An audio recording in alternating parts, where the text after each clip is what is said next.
여러분 안녕하세요. 참 중동 불안 어떻게 전개될까? 지금 24년 이 세계 경제의 가장 중요한 현안이라고 볼 수 있지 않을까? 이것이 확전될 것인가 아닐 것인가? 뭐 장기화될 것인가? 궁금한 것들이 많은데 또 이 분야에 집중해서 기사를 쓰고 계시는 국방선임 기자님이시죠? 이철재 기자님을 모셔서 말씀을 좀 들어보도록 하겠습니다. 안녕하십니까? 예, 안녕하십니까? 예. 네. 예. 지난번에 한번 출연해 주셨는데 그래도 한 번 또 출연하셨지만 예. 인사 한번 부탁드리겠습니다. 예, 안녕하십니까? 저는 중앙일보에서 국방부를 출입하고 있는 국방선임 기자를 맡고 있고 이철재입니다. 예. 저 하나의 또 이제 약간 부직 같은 게 있는데요. 군사안보연구소 소장을 맡고 있는데요. 그러니까 예. 국방뿐만 아니라 외교안보 전반에서 예. 좀 심층적으로 취재를 하고 기사를 쓰고자 노력하고 있습니다. 네, 감사합니다. 예. 워낙 또 안보 쪽에 외교 쪽에 좀 식견을 많이 갖고 계시고 뭐 정말 살아있는 그 움직임을 취재해 나가셔야 되니까 예. 그 누구보다도 생생하게 지금 현재 이 상황을 전달해 주실 수 있을 거라고 믿는데요.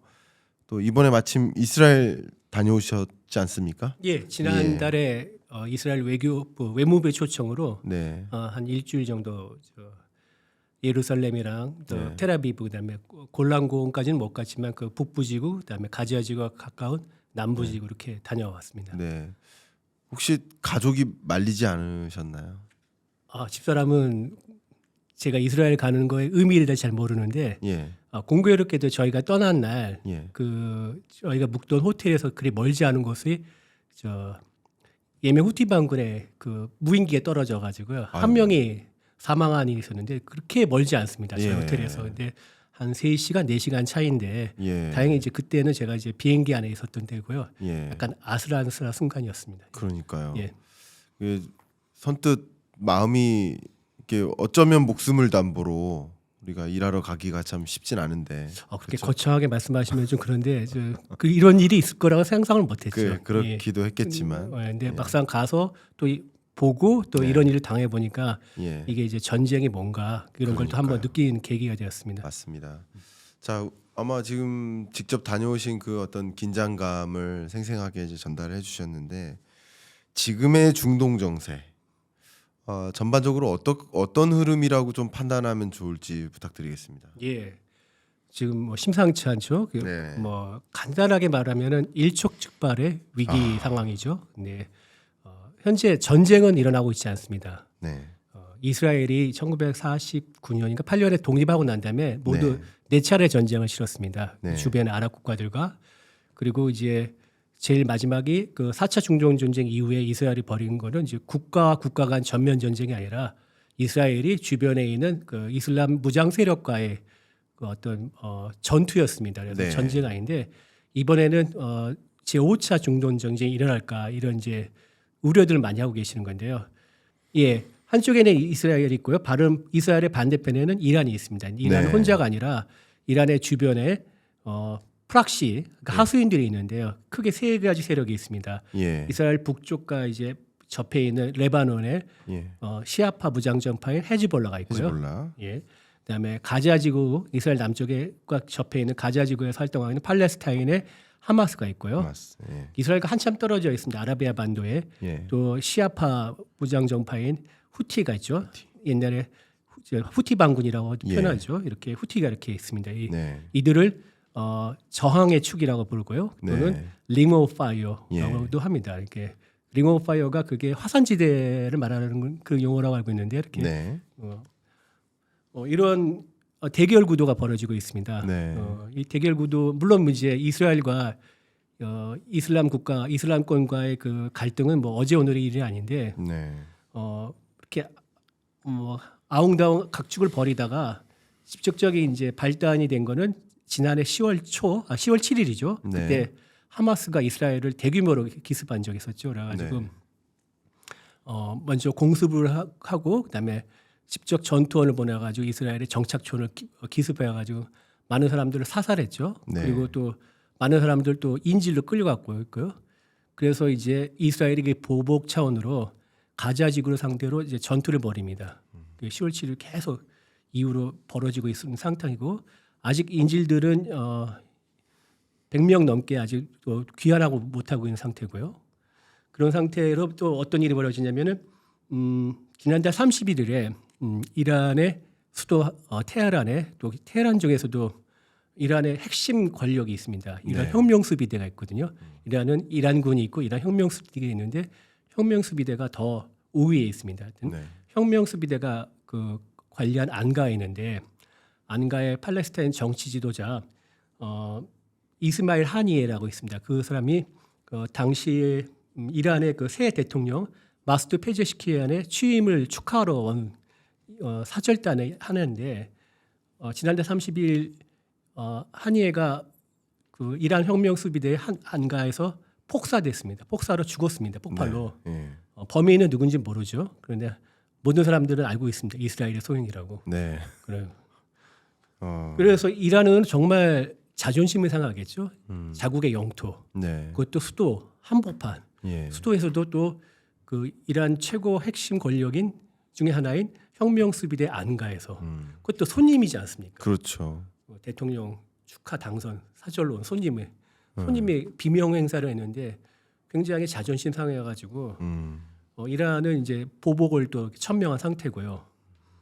그리고 그 바로 전날인 또 지난달 30일에 그 이스라엘이 레바논을 공습했는데 그때 공습 과정에서 헤즈볼라 야전사령관 푸아드 슈크르가 네. 또 공습 과정에 사망했습니다. 예. 또 헤즈볼라도 또 뭐 이스라엘을 상대로 복수를 하겠다고 그랬고요. 그러니까 아까 말씀드렸듯이 이란이 있고 이란의 주변인 하마스, 헤즈볼라가 있는데 이 세 세력은 지금 이스라엘 상대로 복수를 하겠다고 하고요. 네. 물론 예멘 후티는 계속 이제 지난해 11월부터 이 홍해 일대에서 또 이제 지나가는 상선과 유조선 상대로 또 계속 공격을 가고 있지 않습니까? 그렇죠. 이런 상황이죠. 그래서 예. 중동의 국제 질서는 아직까지 이렇게 어떤 대화와 타협으로 일을 해결하는 게 아니라 눈에는 눈, 이에는 이. 네. 사막에 살고 있는 유목민들의 문화라 그죠? 관습 이런 게 통하고 있는 국제 질서이기 때문에 네. 그 전쟁의 위협이 아주 높아지고 있습니다. 네. 정말 생생하게 지금의 중동 정세를 말씀해 주신 것 같은데요. 기본적으로 이제 중동 불안이 확전되면 확전될수록 예를 들면 뭐 국제 유가 불안으로도 이어지고 또 해상 보험료가 상승한다든가 그렇죠. 뭐 선적 납포 같은 것들이 또 홍해나 그 인근에 있기 때문에 또 이 해운이 그 홍해를 통과하지 못하고 그렇죠. 우회해서 가다 보니까 또 더 많은 비용이 들 수밖에 없고 뭐 그냥 그 보험뿐만 아니라 선적 운임 자체가 또 많이 들고 그렇죠. 또 급한 그런 상품들은 또 항공 운송으로 대체하는 경우도 일부 있고요. 일부. 그러니까 그런 것들이 결과적으로 이제 물류비 부담으로도 작용하고 뭐 그러다 보니까 이 불안감에 많은 또 투자자들은 뭐 금 투자를 좀 선호한다든가 안전자산을 그렇겠죠. 영위하기 위해서 강달러 기조가 쉽게 꺾이지 않는 모습들도 뭐 금리 인하가 있다 하더라도 이런 것들이 이제 경제적으로 워낙 이 전쟁이 자리하고 있는 부분들이 많이 있기 때문에 이게 도대체 어떻게 흘러갈까가 굉장히 중요한 현안인 것 같습니다. 예. 그래서 지금 드리고 싶은 질문이 결과적으로 이렇게 복수에 또 복수, 또 그 복수에 또 다른 복수 이렇게 해가지고 지금 어떻게 보면 4차까지 왔는데 5차전까지 확전될 가능성이 있을지 그런 부분들을 좀 어떤 정도의 가능성이 있다라고 혹시 진단하시는지 좀 여쭙고 싶습니다. 25일 새벽에 벌어진 일이죠. 네. 그때 이스라엘이 전투기 100여 대를 동원해가지고 레바논에 있는 헤즈볼라의 주요 근거지, 그러니까 주 근거지, 군사 기지 등 뭐 1000여 곳을 공습을 했습니다. 네. 그 이스라엘 측 주장은 헤즈볼라가 이스라엘 북부를 상대로 로켓포 공격을 하려던 정황을 발견해서 미리 선제 타격을 한 것이다. 네. 이렇게 주장했죠. 네. 그래서 헤즈볼라는 또 이제 이스라엘 상대로 또 이제 로켓포 340발을 발사했고요. 네. 이스라엘은 또 그거 자신들이 자랑한 아이언돔을 뭐 상당수를 요격했다고 또 주장하고요. 네. 이런 상황입니다. 그런데 그래서 아까 말씀드린다듯이 이스라엘 상대로 아랍의 세력들이 복수하겠다고 천명한 상태인데 네. 25일 또 이런 일이 벌어지고 있으니까 정말 5차 중동 전쟁으로 이제 확전해가 촉발된다 이렇게 예상들을 했는데 현재 감감 또 무소식입니다. 그러니까 양측들이 이렇게 어느 정도 자제를 하고 있고 이렇게 뭐 나름대로 그 레드라인을 딱 세워놔서 네. 그 안에 그 선을 넘지 않으면은 이렇게 좀 자중하는 모습을 보이고 있는 상황이고요. 그래서 그렇게 아직 5차 중동 전쟁까지는 일어날 것 같지는 않고요. 그리고 뭐 저도 그렇게 생각하는 이유가 뭐냐면 일단 이란의 그 새 대통령 페제시키안이 그 소위 말하는 개혁파입니다. 그리고 네. 이란의 이제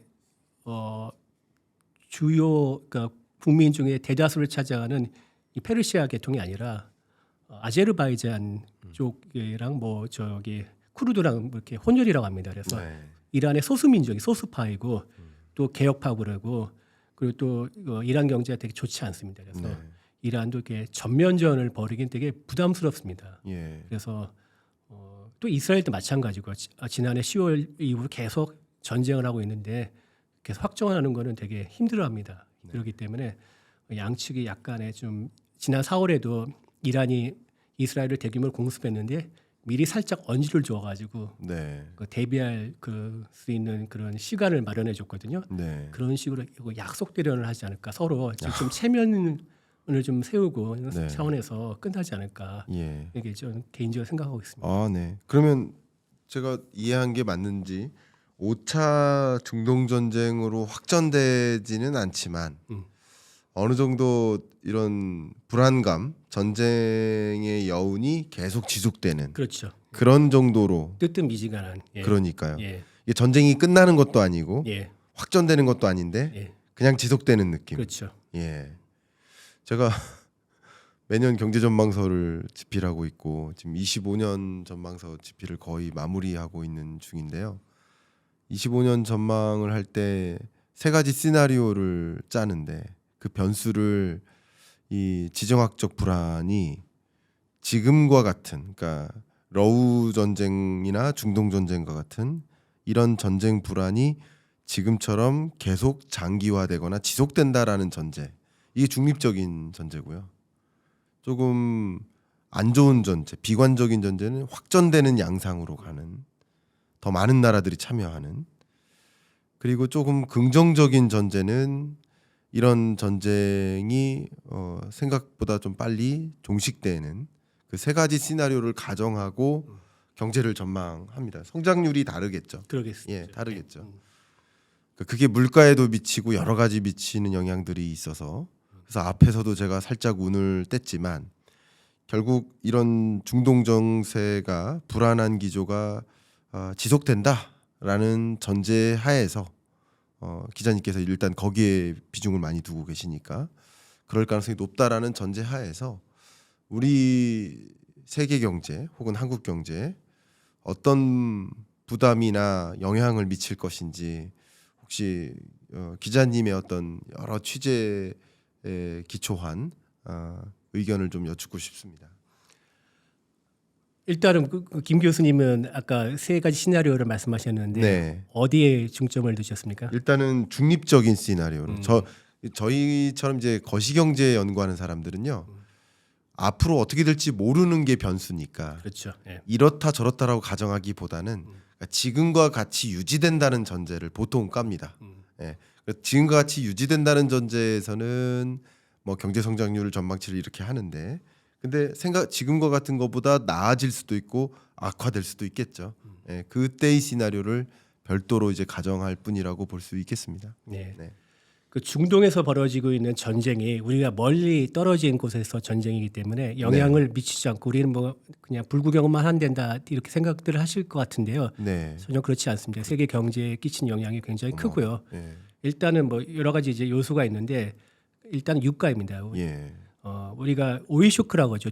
오일 쇼크가 크게 두 차례 있었지 않습니까? 네. 73년에 있었고 그다음에 79년에 있었는데 네. 두 번 다 중동 정세 불안에서 촉발한 겁니다. 그러니까 1차 오일 쇼크는 4차 중동 전쟁에서 이제 이스라엘을 그 미국과 유럽 국가들이 지지를 해주니까 또 지원을 하니까 산유 국가 아랍권 산유 국가들이 단결해 가지고 그 유가를 일시 급상승시켜 버린 겁니다. 그게 1차 오일 쇼크고요. 예. 2차 오일 쇼크는 지금 또 이제 이란인데 이란에 그때 이제 이슬람 혁명이 일어나면서 정세가 불안해져 갑자기 유가가 오른 것입니다. 네. 그래서 중동 유가는 물론 여러 가지 요소가 있겠지만 이 지정학 리스크와 상당히 밀접하게 연동이 돼서 오르내리고 있지 않습니까? 그렇죠. 그래서 뭐 우리 같이 이제 석유를 수입하는 국가로서는 면밀히 예의주시해서 바라봐야 되는 상황이라 생각하고요. 예.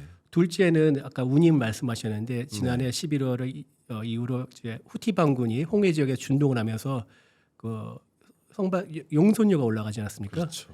근데 이게 여러 가지 주요 항로가 있는데 이 홍해가 또 중요한 게 뭐냐면 그 수에즈 운하로 가는 또 길목에 있습니다. 네. 수에즈 운하는 아시다시피 유럽과 그다음에 아프리카 그리고 아시아를 연결하는 주요 통로인데요. 네. 만약 그 중동에서 정세가 복잡해지고 불안정해지고 전면 전쟁이 일어날 경우에는 이 만일 또 이 수에즈 운하가 막힐 경우에는 저기 남아프리카 공화국에 희망봉을 돌아서 와야 되지 않습니까? 예. 시간과 비용이 더 늘어납니다. 그래서 예, 이 또 전 세계 경제 그렇지 않아도 또 코로나 시기에 그 이 공급망 불안 중에 그 원인 중에 하나가 그 갑작스러운 또 그거지 않습니까? 운임 상승이지 않습니까? 그렇기 때문에 한국의 경제적으로 끼친 영향이 아주 클 것이라 생각하고요. 그래서 우리가 주의 깊게 봐야 되고, 근데 거듭 말씀드리지만 뭐 다행히도 네. 그 대부분의 전문가들은 아주 그냥 그 전면적인 예. 전쟁의 발발 가능성이 이렇게 높게 보지는 않습니다. 그렇군요. 예, 예, 말씀하신 것처럼 전면적으로 확전되는 양상을 가정하지는 않고 있다. 그렇지만 역시 이런 중동 불안이 뭐 국제 유가나 해상 운임이나 뭐 그밖에 여러 가지 경로로 끼치는 영향이 상당히 있기 때문에 어떤 식으로 전개될지를 뭐 예의주시할 필요는 있겠다. 뭐 전쟁이라는 것을 사실 발생할 것도 예상하지 못하지 않았습니까? 못하죠. 뭐 예. 러시아도 마찬가지고 중동도 마찬가지고 하루빨리 좀 종식이 되기를 원합니다.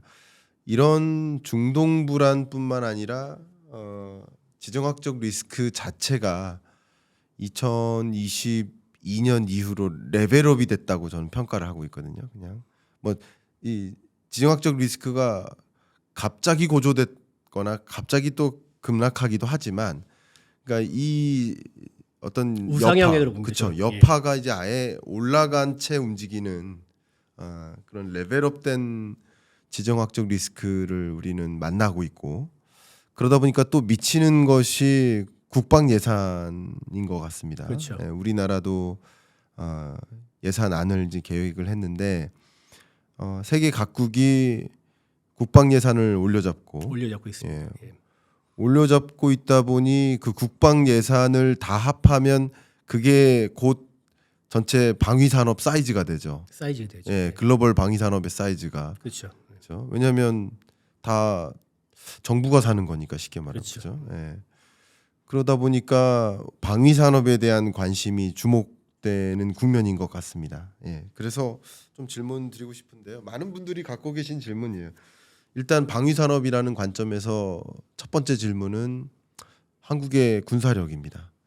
우리나라 군사력이 세계적으로 봤을 때 어느 수준인 것으로 공식 평가되고 있는지 좀 궁금합니다.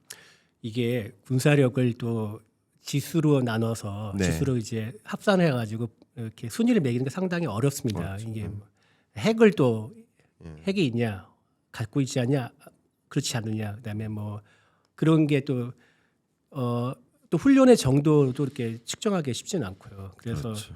뭐 흔히들 그 글로벌 파이어 파워라는 기관에서 하는 이제 예. 그 지수를 많이 이용하는데 거기 뭐 한국의 5위라고 돼 있는데 그 글로벌 파이어 파워의 그 군사력 평가는 이게 과학적이지 않습니다. 자기네들이 어떤 가정 어떻게 무슨 변수를 어떤 가정 치르는지 밝히지 않습니다. 그래서 그냥 네. 말 그대로 그냥 재미로만 보시는 거고요. 네. 그럼 그거와 이제 별개로 한국의 군사력을 대충 견주어 본다면은 세계에서 이제 유엔 안전보장 이상의 상임이사국이 5개국이지 않습니까? 뭐다 네. 공식적으로 핵을 보유하는 국가라 가지고 P5라고 하는데 네. P5에서 예를 들어서 영국과 프랑스는 핵을 갖고 있지만 재래식 군사력은 그렇게 또 특히 지상 전력은 단단하지가 않습니다. 그래서 네. 이런 거 저런 거 비교하면은 대충 그 정도 국가가 아닌가. 우리가 핵은 없지만은 특히 지상 전력이 튼실하고 그다음에 나름대로 뭐 탱크만 해도 2,000대가 넘고요. 네. 뭐 전투기가 400대가 넘고 그다음에 전투함이 90척이 넘고 병력이 50만 정도 되고요. 그러면은 뭐 물론 이제 우리랑 거의 비슷한 국가가 이제 인도죠. 인도는 우리보다 병력도 더 많고 핵도 있고 그런데 거기는 이제 무기 수준이 그 질적인 수준이 좀 떨어지니까 그런 거 대충 견줘 보면은 그 제일 최강은 미국이고 네. 그다음에 이제 러시아와 중국이 이르고 그다음에 뭐 대충 인도가 들어갈 수 있을 것 같은데 그 밑에 이제 5위 그룹 정도의 이렇게 그러니까 10위권 안에서 중간 정도의 우리나라 군사력을 매길 수 있을 것 같습니다. 네. 10위권 정도로 이제 기자님께서는 이제 평가를 하고 계신데 그러면 북한은 몇 위 정도로 혹시 평가를 하시는지 여쭙고 북한은- 싶습니다. 갑자기 훅 들어온 질문이에요. 그렇죠. 예. 북한 우리 이제 군사력 비교를 매년 합니다. 이렇게 네. 매년 하는데 북한이 이제 아무래도 양적인 우위에서 굉장히 앞서고 거기에 또 핵을 갖고 있지만은 네. 뭐 지난번에 출연해서 말씀하신 북한 무기들이 너무 낡았습니다. 낡고 네. 그다음에 지금 경제난과 또 유류 부족으로 훈련 강도도 되게 별로 형편 없습니다. 네. 그러니까 뭐 그 공군한테 얘기 들으면은 휴전선 이남의 상공은 그 각종 항적들로 꽉 차 있는데 예. 그 휴전선 이북의 상공에는 거의 뭐 통통 빈 날들이 많다고 합니다. 네. 그러니까 뭐 저 민항기도 별로 없고요. 그 전투기 훈련도 제대로 못 하고 있다는 그런 말 뜻인데요. 네. 그 정도 상황이기 때문에 정말 비교하기 어렵지만 그래도 우리가 핵만 빼놓고는 좀 앞서지 않을까. 네. 그렇게 저는 생각합니다. 네. 그 부분은 참 다행인데 말씀하신 그 단서가 핵만 빼놓고라는 그렇죠. 단서가 있으니까 네. 한시도 정말 안전하다라고 평가하기는 좀 또 어려운 그런 국면인 것 같습니다. 어쨌든 지정학적인 그런 불안감이나 긴장감이 고조되는 국면이다 보니까 또 세계적으로 방위 예산을 좀 올려잡고 그러다 보니까 또 자연스럽게 K 방산에 대한 관심이 이렇게 주목되고 있는 것 같습니다. 그래서 최근에 동유럽 쪽에서도 큰 계약들을 따내고 또 그리고 이어서 또 다른 계약들을 형사시킬 수 있겠다라는 기대감도 많이 갖고 있고요.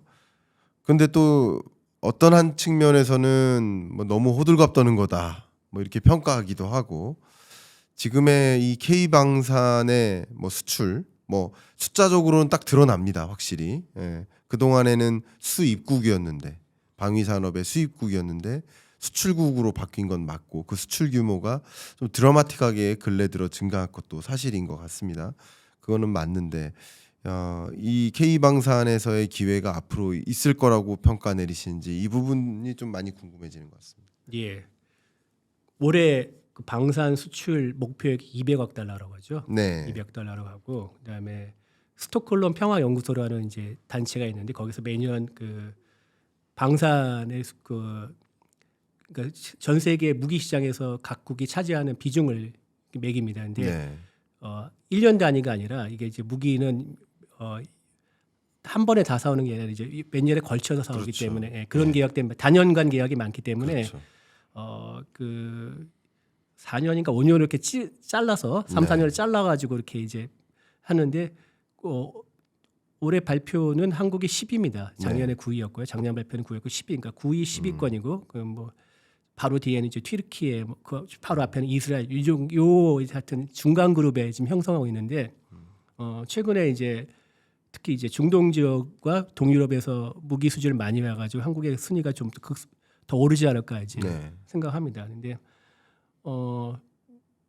되게 한국의 K 방산의 장점이 있습니다. 네. 그러니까 뭐 가성비가 좋고 납기가 빠르고 네. 그거는 대한민국이 1953년 휴전 이후로 계속 북한과 대치하면서 우리는 끊임없이 이 군사력을 키워야 되고 유지해야 되고 키우고 유지하는 그런 필요성이기 때문인데 다른 나라들은 특히 이제 나토 국가들은 냉전 이후에 군비를 축소했습니다. 군사력을 다 국방비를 줄이면서 군비 축소를 해가지고 그거를 다 이제 민간 부문을 복지에 많이 돌렸죠. 네. 그걸 이제 평화 배당금이라고 하는데요. 피스 디비던드. 평화 배당금을 마음껏 누리는 사이에 누리고 있는데 우리는 그렇지 못한 환경이었는데 그 되게 그거 부러워했는데 이게 오히려 또 우리의 장점이 된 겁니다. 지금 막 이제 그 우크라이나 전쟁 후에 세계 각국들이 다시 재군비에 나섰는데 그만한 이제 빨리 무장이 필요한데 무기가 필요한데 그렇게 대줄 수 있는 나라가 많지가 않습니다. 예를 들어서 우리나라 지금 자주포 K9이 굉장히 잘 팔리고 있는데요. K9의 가장 강력한 경쟁자가 독일의 PZH-2000이라는 자주포인데 그 생산 라인이 냉전 이후에 폐쇄됐습니다. 폐쇄됐다가 예. 올해 들어서 이제 우크라이나 주문이 추가로 들어와가지고 다시 가동했는데 네. 뭐 교수님도 아시다시피 닫혔던 생산 라인을 다시 열려면은 설비도 넣어야 되지만 인력도 훈련시켜야 되고 또 맞춰봐야 되지만 공정 맞춰보고 시간이 많이 걸립니다. 예. 그러니까 앞으로 뭐 지금 방산업계는 앞으로 3년 정도는 먹을 걸 다 챙겨놨다. 네. 배불리 먹을 걸 챙겨놨다. 이렇게 말을 하고 있거든요.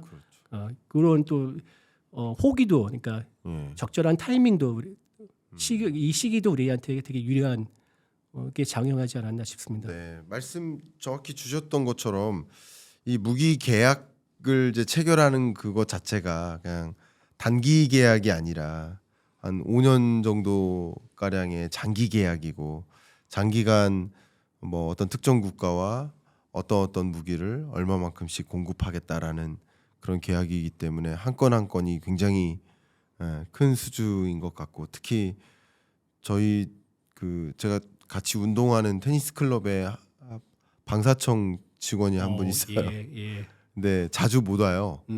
바쁘군요. 그러니까 해외 출장 가느라고 바쁘세요.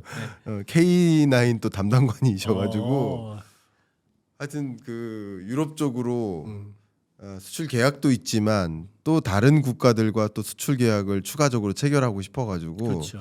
굉장히 열심히 좀 움직이고 있고 그동안 제가 봤던 모습 중에 가장 바빠 보이세요. 그렇죠.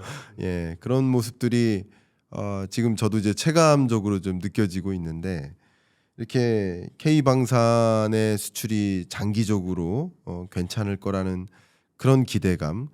이제 세계적으로 방위 산업의 사이즈, 그러니까 글로벌 방산 사이즈의 증가 속도보다 K 방산의 수출 증가 속도가 더 빠를지가 제일 관건인데 다만 이제 초입부 같은 경우는 물량 중심으로 확보를 해야 되기 때문에 많은 국가들이 그래서 가성비를 택하는 그런 경향이 강하고 우리는 또 우리 나름대로 가성비를 좀 앞세워서 뭐 우리가 A+급 기술이나 품질은 아니지만 A0급은 된다. 상대적으로 가격은 중저가다라는 것을 좀 앞세워서 좀 세계 시장을 좀 노크를 하고 있는 모습인데 이런 것들도 좀 더 좋은 성과로 이어지기를 좀 바라는 마음입니다. 물론 이 전쟁이라는 건 없어야 되는데 전쟁을 우리가 통제할 수 없다면 이 상황에서 우리 그 K 방산으로 좀 그런 것들을 많이 방위 산업에서의 좀 나름의 그런 성과가 이어지길 좀 바라는 마음입니다. 정부가 그 한국을 세계 5대 방산 강국으로 이제 육성하겠다 이렇게 맞아요. 얘기를 했는데 이게 무기라는 거는 전형적인 G2G 예. 상품입니다. 그래서 예. 그러니까 무기는 가격과 성능도 중요하지만은 예. 이 정치라는 요소도 있습니다. 그렇기 네. 때문에 강대국들이 무기를 많이 파는 이유가 네. 강대국의 무기들이 특히 이제 미국 같은 거 미국의 무기가 좋아서 물론 뛰어나서 이런 점도 있지만은 네. 미국의 안보 공약 그러니까 미국이 미국과 동맹 관계다 또 아니면 미국의 안보 지원을 받고 싶다 이런 또 요소도 작용하기 때문에 네. 그런 점에서 아직 한국에 되게 불리하죠. 불리하고 그렇겠네요. 그리고 또 이게 이제 중동의 산유 국가나 아니면 이제 서유럽 국가들 같이 이제 나름대로 경제력이 있는 국가가 아닌 다른 이제 저개발 국가들과 무리거래를 할 때는 우리가 금융 지원을 차관을 많이 줘야 됩니다. 네. 그래서 이제 폴란드와의 지금 대규모 무기 계약했는데 여러분 계속 이제 2.7만 하면 자금이 들리는데 이제 수출입은행 건이 있지 않았습니까? 네. 그래서 이제 뭐 자본금도 늘리고 했는데 계속 이제 이 차관을 줘야 되기 때문에 그런 것도 또 그 줄 수 있는 능력도 필요합니다. 그렇겠네요. 그래서 지금은 되게 이제 K방산이 성장할 수 있는 발판 잘 다져놨습니다. 중동에서나 이런 데서 이제 기반을 잘 닦아놨는데 정부가 얘기한 대로 세계 5대 강국을 들려면은 거기에 한 번 더 도약을 해야 되는데 거기에 좀 더 많은 노력이 필요합니다. 네. 정말 말씀하신 것처럼 방위 산업이 또 커가려면 굉장히 중요한 그 국방력이라든가 또 동맹 관계라든가 이런 여러 가지 그 밖의 요소들도 많이 작용하기 때문에 난관을 좀 잘 헤쳐나가기 위해서 정부가 좀 방향성을 잘 잡아가길 좀 바라는 마음입니다. 자, 이제 이런 어떤 일종의 냉전, 신냉전 시대 하에서 우리가 가장 염려해야 될 또 사안은 북한과의 관계고, 그래서 북한 이슈로 좀 넘어가야 될 것 같습니다. 얼마 전에 저희 채널 출연하셨을 때 그때도 북한 이야기 정말 많이 해주고 가셔가지고 오늘은 그 중에서 좀 일부만 좀 짧게 좀 여쭤보려고 합니다. 지금 북한이 첫 번째로 드는 질문이 러시아하고 관계를 좀 돈독히 하는 모습이다. 그렇죠. 라고 평가를 좀 하고 있고, 러시아가 우크라이나에 공격한 미사일들을 보니까 그 안에 북한의 어떤 자재들이 쓰였다라는 아예 북한 미사일을 가져왔다는 그렇죠. 얘기도 있죠. 예, 그런 얘기까지 있고 지금 어떤 상황입니까? 이 북한이 러시아하고 지금 어떤 물밑 작업을 하고 있는 겁니까? 지금 북한과 예. 러시아 관계는 이보다 더 좋을 수 없는 관계죠. 예. 러시아가 이제 당초 예상과 달리 우크라이나에서 헤매고 있으니까 네. 소모전이라고 합니다. 이거를. 예. 그러니까 양측의 이제 짐 빼기 누가 더 끝까지 버티냐 이제 이런 싸움이 지금 체력 싸움이네요. 체력 싸움이죠. 예, 체력 예. 싸움이 벌어지고 있기 때문에 그 러시아도 지금 이제 무기와 탄약이 달리고 있습니다. 그렇겠네요. 모자르고 있는 상황에서 그때 러시아가 손을 내밀었던 나라가 북한과 이란입니다. 그래서 이란으로부터는 이제 무인기가 이제 일부 미사일 받아가지고 대신 러시아는 이란에게 수호이 30원은 최신형 전투기를 줬습니다.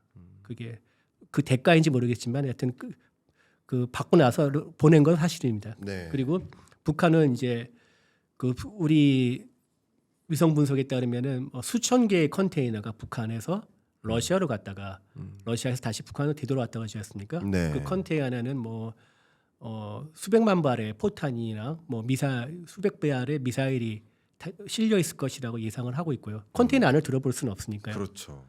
그러면은 그 러시아에서 북한에 그 빈 컨테이너가 오겠습니까? 뭔가 채워서 뭔가 오겠죠. 채워야겠죠. 예, 예. 그래서 흔히들 생각하는 것이 러시아가 우크라이나에서 빼앗은 밀과 그다음에 아니면 원유 예. 드럼통을 담든지 원유 아니면은 그렇죠. 그다음에 주요 군사 부품들 네. 첨단 부품들 같은 거를 러시아로부터 입수할 것이라고 생각합니다. 그래서 북한의 식량 사정이 생각보다 나쁘지 않을 것이라는 예상도 나오고 있고요. 예. 그러니까 북한 입장에서도 원조가 필요한 상황이었고 서로 이제 예. 가로안대를 긁어지고 있는 경제적으로 너무 빈곤했으니까 그렇죠. 굶주렸으니까, 그러면 러시아로부터 혹은 우크라이나 식량 같은 걸 좀 조달받기를 원했을 것이고, 또 러시아는 러시아 나름대로 부족한 그런 무기나 탄약 같은 것들을 북한으로부터 이제 맞교환하는 그런 방식으로의 예. 가장 좋은 어떤 파트너십이 체결되는 거네요. 그렇죠. 그들 나름대로는. 그럼요. 서로 가려운데를 긁어주는 아주 예. 그런 관계에서 지난달에는 아예 이제 푸틴이 평양을 네. 방문해서 김정은과 손을 잡으면서 웃으면서 이제 네. 그 조약을 새로 맺었죠. 그게 이제 한동안은 뭐 효력이 없어졌다는 이유에다가 다시 새로 조약 맺었는데 네. 예, 이제 거의 군사 동맹에 그러니까 상대 국가가 침공을 당했을 경우 뭐 돕는 군사적으로 도와준다 이런 조항까지 들어 있어 가지고 네. 김정은은 이제 러시아와 거의 동맹을 맺었다 이렇게 자랑까지 할 정도였는지요. 그러니까요. 그런 성격의 조약을 맺었는데 단순한 거래 관계가 아니라 이제 더 포괄적으로 더 한 단계 진보한 관계로 맺었다고 이제 북한은 자부하고 있습니다. 네. 근데 과연 이제 러시아가 북한과 이 관계를 유지할까 이게 또 이제 한번 생각해볼 문제 생각하는데요. 네. 일단은 지금이야 이제 북한이 필요하니까 그리고 또 북한이 요구를 해서 지난달 조약을 맺었습니다만은 우크라이나의 전쟁이 끝나고 난 다음에는 과연 어떻게 될까요? 북한이 계속 팽당할 수도 있다는 거죠. 그럴 가능성은 제가 높다고 평가하는데요. 제가 어떤 이제 면에서 그렇죠? 제가 이제 모처에서 들었던 얘기는 러시아가 뭐 한국은 이제 러시아에 그렇게 목을 매달고 있지 않는 러시아는 한국을 되게 필요로 한다고 합니다. 그래서 특히 자신네들의 그 시베리아나 극동 지방 개발에 있어서 한국을 파트너로 생각하고 있습니다. 중국은 일본은 싫고 예. 중국은 붙어 있고 맨날 호시탐탐 노리니까 무섭고 예. 한국이 그 극동 지방이나 시베리아와 그랬던 관계는 이해 관계는 없지만 좋은 파트너가 될 거라 협력자가 될 것이라고 기술 협력이라는 관점에서 기술과 네. 예, 투자를 유치할 수 있는 그렇죠. 그런 대상을 생각하기 때문에 러시아로서는 한국을 절대 손을 놓지 않을 거라고 제가 이제 어떤 분한테 얘기를 들었는데 네. 그래서 계속 그런 의사를 전달하고 있고 이번에 조약을 맺고 난데도 사실은 이건 그냥 일시적인 관계다 이런 식으로 메시지를 보내고 있다고 합니다. 네. 믿거나 말거나 네. 그런 관계이기 때문에 현재 북한과 러시아의 관계는 오래가지 않을 거라고 생각합니다. 그렇군요. 가장된 관계네요. 그렇죠. 예. 가장된 북한과 러시아의 관계다라고 했을 때 만약에 이 전쟁이 끝나고 나면 북한은 이제 팽당할 가능성도 있고 북한도 그런 부분들이 좀 염려가 될 국면이라고 볼 수 있을 것 같습니다. 그런 관점에서 이제 북한을 좀 생각해 보면 북한 내부적으로는 다음 후계자 김정은 후계자에 대해서 이야기들이 좀 많이 나오고 있어요. 나오고 있죠. 예, 그 후계자로서 딸 김주애, 예. 예, 좀 공식석상에 이렇게 나오고 있는 모습들을 보면 후계자로서 이렇게 그 뭐죠? 그 세습하고자 하는 그런 관계성을 먼저 대중에게 보여주려는 의지가 좀 담겨 있다라고 보통 해석을 하지 않습니까? 그렇죠. 예. 이거 다음 어떤 상황으로 전개될 거라고 혹시 보고 계시는지 궁금합니다. 일단은 지난달에 이제 국가정보원이 국회 정보위원회 보고를 할 때 김주애가 후계자 수업을 받고 있다 네. 이런 표현했거든요. 네. 근데 작년까지만 해도 국정원에서는 이렇게 표현을 안 했습니다. 그냥 김주애 후계자 설에 대해서 이렇게 크게 비중을 두지 않았는데 네. 후계자 수업을 받고 있다. 물론 이제 후계자라고 확정됐다는 표현은 없습니다. 후계자로 그렇죠. 수업을 받고 있다. 예. 이게 좀 더 나가 있는데 그러니까 보면은 김정은이 김주애를 데리고 나오는 행사들 보면 대개 이제 군 관련 주요 행사들입니다. 주요 행사이기 때문에 북한에서는 또 군은 또 굉장히 중요한 그 권력의 또 이제 이런 모습이 있었습니다. 저기 그 지난 5월인가요? 저 북한의 이제 미사일 인수식 때 네. 그때 그 김정은의 여동생인 김여정이 네. 김주애를 이렇게 깍듯이 모시는 거. 네. 이렇게 막 허리를 굽히며 맞아요. 손짓까지 이렇게 하면서 네.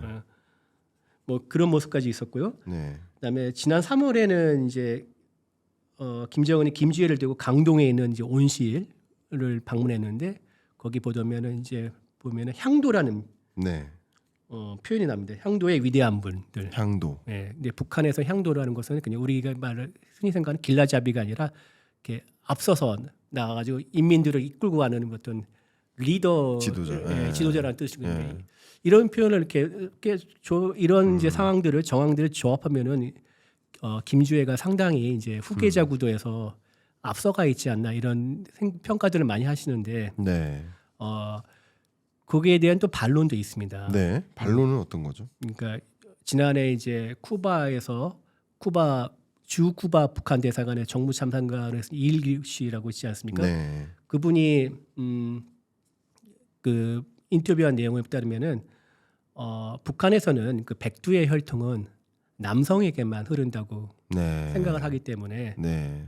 설령 지금 김주애가 만약 이제 어떻게 돼서 4대로 세습을 했다 가정을 할 상황을 해봅시다. 그러면은 김주애가 그럼 만약 5대를 세습할 경우에는 김주애가 남편과 결혼을 누구를 이제 결혼해서 그 남편 사이에 애를 낳을 경우에 그 애가 5대 세습일 텐데 그럼 김 씨가 아니라 그러네요. 뭐 예를 들면 이 씨가 결혼하면 이 씨가 되는 거고 예. 뭐 최 씨가 되면 최 씨가 결혼하면 최 씨가 되는 거고 박 씨가 결혼하면 박 씨가 되는 거고 네. 성이 바뀌지 않습니까? 그렇죠.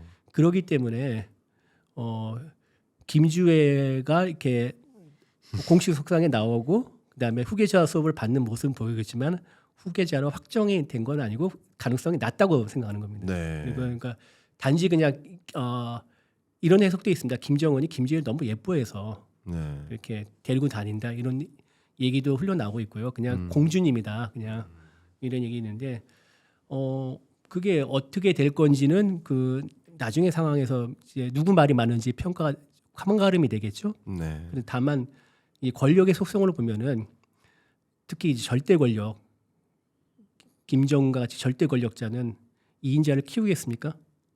후계자를 일찍 내세우겠습니까? 일찍 내세우지 않겠죠. 않겠죠. 예. 예. 여러 명의 후계자 군들을 두고 네. 그 중에서 서로 충성 경쟁을 시키면서 예. 하겠죠. 물론 이제 자기 아들이 그러니까 김주애 같이 자기 자식인 경우에는 좀 다르겠지만은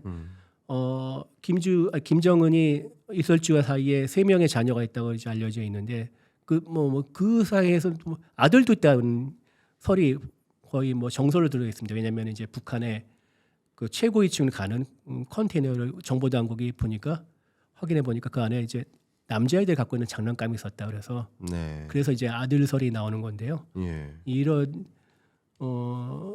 아들도 있는데 굳이 왜 김주애 지금 왜 김주애일까 그러면 약간 이제 채워지지 않은 항목들이 많이 있습니다. 근데 네.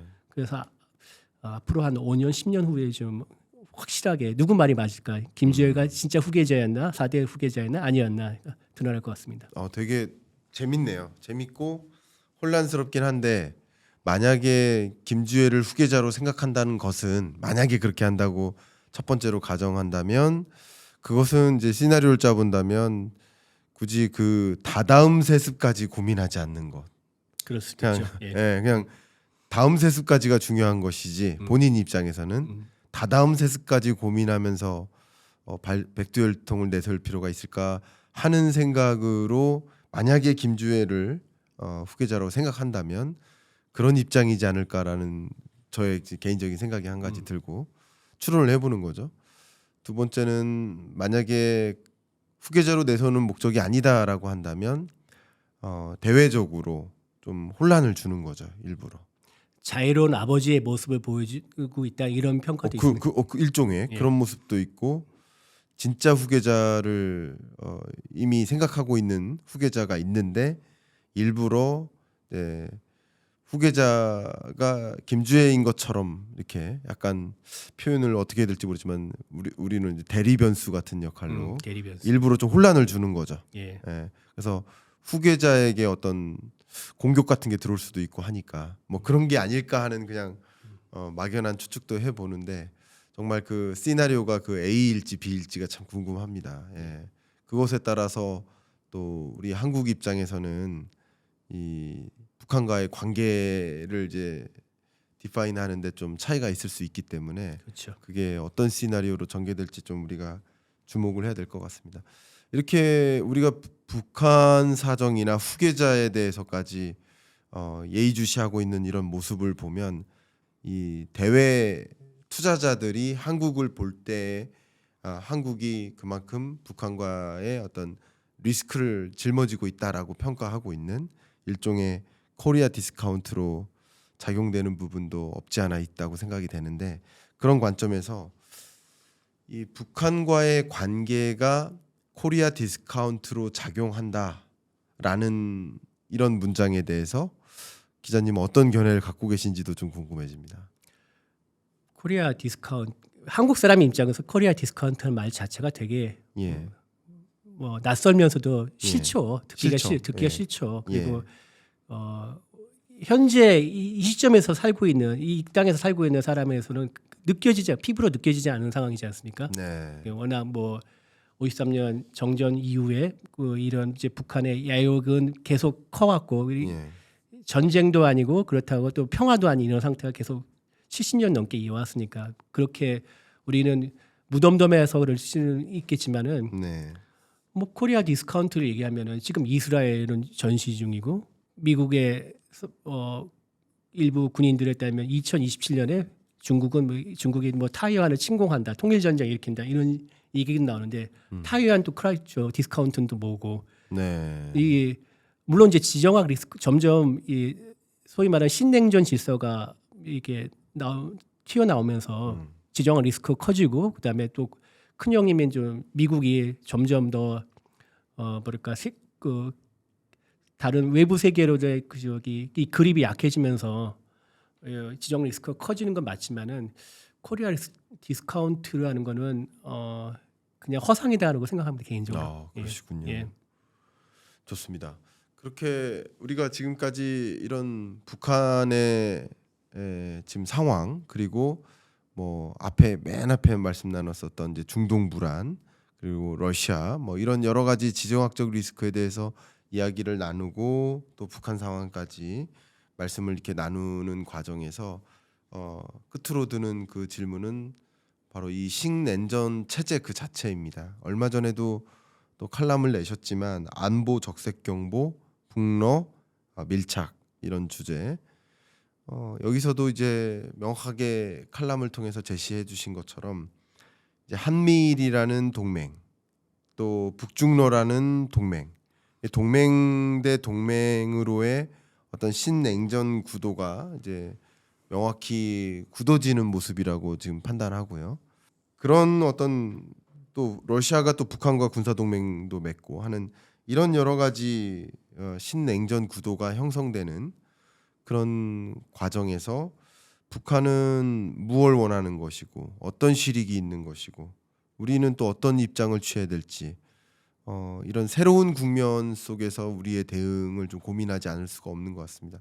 이 부분에 대해서 좀 어떤 의견을 갖고 계신지 여쭙고 싶습니다. 김정은은 신냉전을 되게 환영하고 있습니다. 네. 자료 발언을 보면은 이런 신냉전 이런 또 그 다각화 구도 속에서 우리의 이제 군력이란 표현인데 네. 군사력을 키울 수 있는 뭐 이렇게 우리의 입지를 강화하자 이런 식으로 표현했는데요. 네.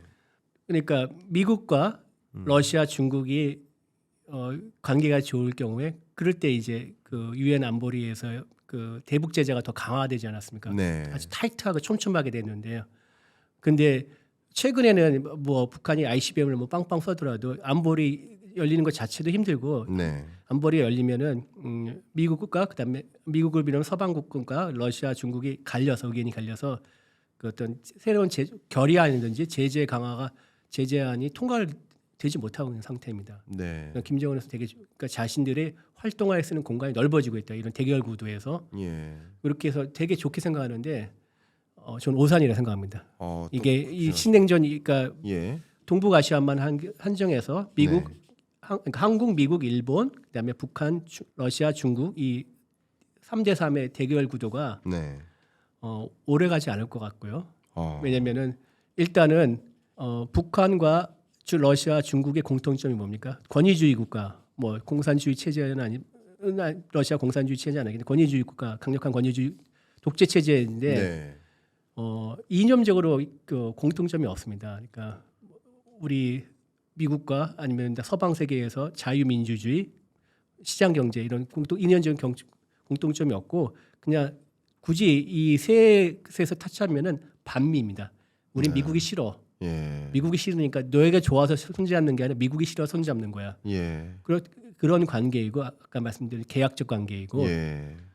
이 세 나라가 특히 이제 최근에 북한과 러시아가 친밀해지면서 북한과 중국 관계가 되게 심상치 않다는 얘기 많이 들리지 않습니까? 네. 그러니까 예를 들어서 김정은이 그 북미 정상회담 하기 전에 중국을 방문해서 중국 다롄에서 시진핑과 함께 이렇게 이제 해변을 걷는데 그때 발자국으로 이렇게 딱 폰을 떠났는데 그걸 지워버렸습니다. 네. 정상회담 발자폰을 뭐 그리고 뭐 중국에 있는 북한 노동자들을 빨리 내보낸다든지 뭐 이런 얘기가 많이 들리고 있는데 네. 중국이 되게 불쾌하고 있습니다. 그리고 중국은 그 미국 시장도 봐야죠. 유럽 시장도 봐야 하기 때문에 이 북한이랑 그 러시아와 엮이는 걸 되게 싫어합니다. 네. 같은 레벨로 보는 것도 싫어하고 같이 한 패로 엮여가지고 네. 미국과 유럽으로부터 이렇게 어떤 제재를 받거나 아니면 네. 세컨더리 보이콧이나 이런 이제 제재를 받거나 이런 걸 되게 꺼려합니다. 네. 그렇기 때문에 북한과 중국, 러시아의 삼각관계는 탄탄하죠. 겉에 보이는 건 탄탄하지가 않고 네. 보이는다 하더라도 일시적일 뿐이고 김정은의 생각대로 대결 국면이 오래가면서 북한이 이익을 두둑히 챙길 수 있는 그런 상황은 아닐 것 같습니다. 네. 좀 말씀 듣다 보니까 정말 전략적 제휴에 불과하고 이게 전략적으로 제휴가 필요 없어지면 언제든지 그렇죠. 이 긴밀한 관계는 깨질 수 있는 어쩌면 정말 계약적 관계이지 않나 하는 예, 예. 그런 생각을 좀 갖게 만듭니다. 이거 혹시 예, 손 한번 닦으시겠습니까? 좀 더워서. 예. 제 친한 동생이 평생 봉급만 받다가 자기 사업 해보겠다고 회사를 차렸어요. 소중한 습관이라는 회사인데 이 물티슈 회사를 차렸는데 제가 뭐라도 좀 도움이 되고 싶어서 제가 자청해서 이렇게 한번 내보내 보겠다고 예. 고정 댓글로 이렇게 달아주겠다고 대박 내시길 바랍니다. 그 네, 부분. 네. 예. 아마 되게 고마워할 겁니다. 1원도 받지 않고 예. 무료로 PPL을 좀 해드리는 건데 여러분 혹시 정말 이 물티슈 필요하신 분들은 예. 확인해봐 주시기를 좀 바라겠습니다. 이렇게 긴 시간 말씀 나누면서 야 정말 이 지정학적 긴장감 여전하고 어떻게 대응을 해야 될지 참 고민이 되고 이 세계 경제의 움직임을 포착하는데 변수가 굉장히 많아졌다. 복잡한 공식으로 해결을 해야 된다. 이런 생각이 좀 들었는데 마지막으로 기자님께 여쭙겠습니다. 우리는 군사 안보 외교적으로 이런 어쩌면 신냉전 시대에 어떻게 대응을 하는 것이 맞는가? 우리나라는 어떤 식으로 살아가야 하는가? 한번 기자님이 그동안 뭐 정말 출장도 가시고 파견도 가시고 뭐 정말 기사도 많이 쓰시고 칼럼도 쓰시고 하는 과정에서 생각하신 우리나라의 방향성, 우리나라의 전략 어떻게 하는 것이 가장 좋을지 한번 의견 제시해 주시길 부탁드립니다. 쉽고도 어려운 게 딱 하나인데 국익만 쫓아가면 됩니다. 국익만 쫓아가면 된다. 예, 국익만 쫓아가면 됩니다. 현재 국익은 북한이 저렇게 이제 핵미사일 고도화하면서 네, 여기 안보 위협 요소가 굉장히 커지기 때문에 네, 미국과는 동맹관계이지 않습니까? 미국과의 동맹관계를 탄탄히 하면서 최근에 또 이제 일본과의 안보 협력이 늘어나고 있는데 그 관계도 유지를 하고 한미일 이런 또 신냉전 한 축으로 엮이는 건 좀 부담스럽지만 하여튼 이 관계는 기본으로 하되 저 상대편 쪽인 특히 중국은 한국과 아직까지는 또 경제 관계가 그럼요. 예, 무역 규모가 상당하기 때문에 놓칠 수 없는 시장이지 놓칠 수 않습니까? 없습니다. 그러니까 끊임없이 전략 대화를 유지하고 네, 그리고 또 러시아가 아무리 북한과 지금 친밀하 하더라도 결국은 러시아가 손을 내밀 것은 분명하기 때문에 네, 러시아에게도 너희들 잘못 생각했다. 다시 한번 생각해봐라. 결국 너에게 이익을 줄 수 있는 나라는 한국이다. 네, 이런 메시지를 끊임없이 전달해야 됩니다. 그러니까 네, 국익을 쫓아가서 모든 나라와 다 일정 최소한 척을 지지는 것은 옳지 않다고 생각합니다. 그러니까요. 예. 예, 괜히 그냥 이 대결 구도에 부하 내동해서 뭐 중국과 러시아를 적으로 만들어서는 한국 같은 그 지정학적 위치에 있는 국가로서는 그거는 해가 되는 겁니다. 정말 그 사람들 사이에도 그 보이지 않는 어떤 불편함이나 어떤 악감정으로 굳이 이렇게 화를 내고 싸우고 있는 모습들이 있는데 서로에게 손해가 될 때가 많죠. 이제 국익을 생각하면 각자의 이익을 생각하면 굳이 그렇게 대결 구도를 갖는 것이 유익하지 않을 수 있는데 지금 일어나고 있는 이런 국제 정세, 지정학적 긴장감 이런 것들로 인해서 우리 한국 경제도 어쩌면 그 외교 안보는 외교 안보대로 또 정치는 정치대로 또 경제는 경제대로 좀 분리해서 국익을 지켜나가는 국익을 최대화하는 그런 방향으로서의 나머지 외교 안보적인 고민도 함께 해야 되겠다라는 그런 생각도 좀 듭니다. 참 불안한 국면인데 이런 불안한 국면 속에서 모르면 더 불안하거든요. 그렇죠. 근데 말씀해 주신 것처럼 이런 흐름이구나라는 것을 가늠할 수 있고 그렇기 때문에 저도 또 여러분들도 그 불안한 국면에 불안감을 좀 줄일 수 있는 그런 좋은 토론이 되지 않았을까 하는 생각을 드립니다. 저도 뭐 교수님께 많이 배웠습니다. 저는 오늘 드릴 말씀도 없는데요. 말씀해 주셔서 너무 감사하고 오늘 또 출연해 주셔서 좋은 말씀해 주셔서 정말 이 불안한 경제에 불안함을 좀 줄일 수 있는 그런 토론이 된 것 같습니다. 감사합니다. 감사합니다. 네.